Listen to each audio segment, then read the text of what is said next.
Hello viewers and welcome to my new video. In today's video I would just like to talk to you about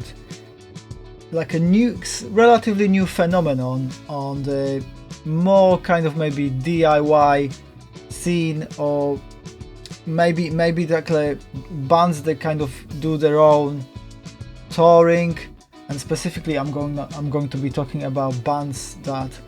go into mainland Europe from the UK. Okay, and why this subject is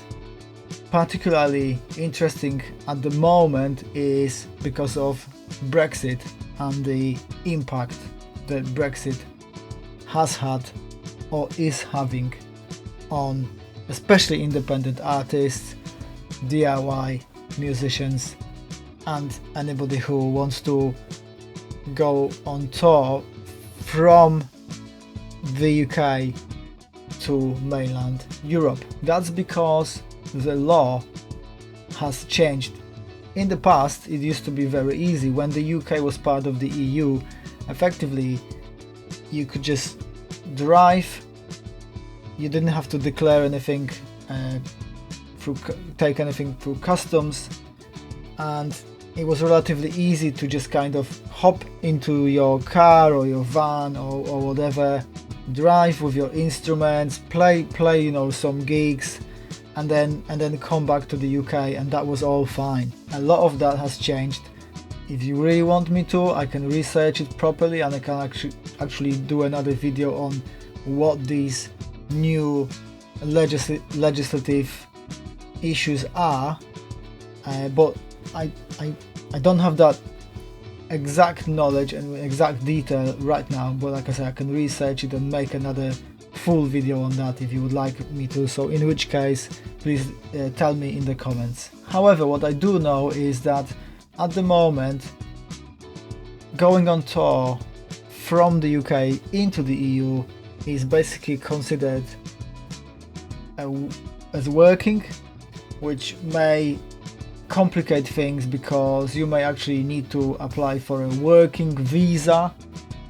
in order to do that, because then you have to declare your income, declare that you've been on tour, how much money you've made, how much merch you've sold. You need to go through customs, and all those checks effectively are being done. I also understand that again with driving everything's changed because you probably need some kind of an extra permit or whatever. So actually all these things have become quite tricky. Even before Brexit, interestingly enough, when I toured with my last band that I was in, Sonnet 13, we did a tour in Poland. We did 4 dates, but the way we did it, we didn't actually drive over there, but we booked flights. Effectively we flew from the UK into Poland, and then we actually hired an SUV, which was fine because we were only a 3-piece band, so that actually was fine for our instruments and everything that we had with us, to kind of drive us around Poland. And we kind of did that tour, landed at one airport, hired that vehicle, drove around Poland, played all the gigs that we had, and then we dropped it off at another airport in a different city and then flew back into the UK. It's interesting because at the time, some people were perhaps kind of looking, I don't want to say like they were looking at us or we were doing something strange, but the commonly known practice was that bands would either own a van or perhaps hire a van and kind of go on tour in a van into Europe, into mainland Europe, kind of tour in there, come back in the van, and that would be kind of their main form of transportation. So when we actually did that, it was kind of like I don't want to sound like a pioneering this type of approach, but it was kind of different from other sort of DIY bands or sort of independent artists that we sort of came across or were within that same circle with. However, recently I've noticed that there is definitely a shift in terms, because of Brexit, that because of all these complications that I've described earlier, the bands are now beginning to look into those other ways of how can we get there, how can we play those gigs, you know, how can we sort of ensure that we don't have to go through this all this bureaucracy that comes with being a band and kind of traveling to mainland Europe to play gigs. One of my friends' bands actually recently did that, and they played a couple of dates in mainland Europe, and actually this was actually probably the first time I've heard this, people actually do this, when they actually flew over, so they sort of flew over as practically speaking tourists, to be honest with you, and then everything was organized for them at the other end, so they were not taking even their guitars with them or drumsticks, nothing whatsoever. So they just flew over for the weekend, everything was organized. I think they played 2 venues, so just like a very short, just 2 dates, and they played in both venues. The promoter would organize all the equipment, other bands would lend them their instruments, so they would have the guitars borrowed from other bands, or everything else,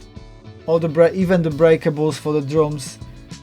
the whole drum kit, all the amps, you know, speakers, speaker cabinets, everything was basically provided in place when they arrived, so that they didn't have to basically carry that stuff with them, because again, if they did that,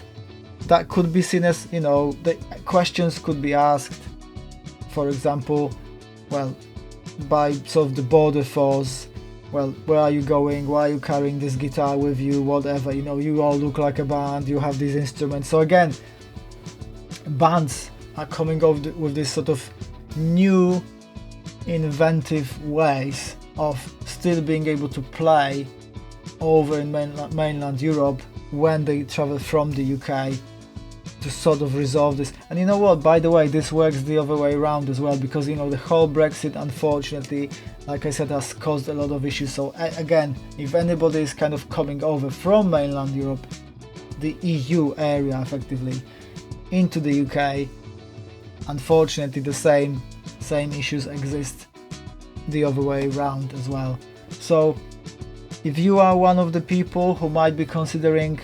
maybe doing some touring, maybe if you are in the UK right now and are considering maybe doing a tour in mainland Europe, I hope that this has